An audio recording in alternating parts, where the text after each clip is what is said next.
Christmas వచ్చింది. ప్రతి సంవత్సరం కూడా మన జీవితాల్లో క్రిస్మస్ వస్తుంది, క్రిస్మస్ వెళ్ళిపోతూ ఉంది.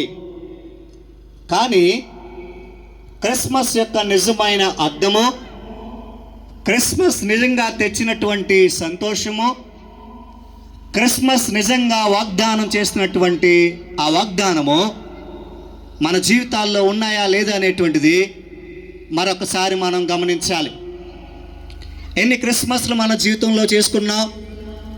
యేసుక్రీస్తు వచ్చాడు, చీకు చింతలు ఇక లేవు, సంతోషమే సంబరమే అని పాటలు పాడుతున్న మన జీవితాల్లో ఎందుకు ఇంకా చీకు చింతలు?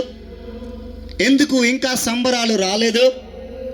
ఎందుకు ఇంకా సంతోషం మన జీవితంలో లేదు అనేటువంటిది మనం గమనించాలి.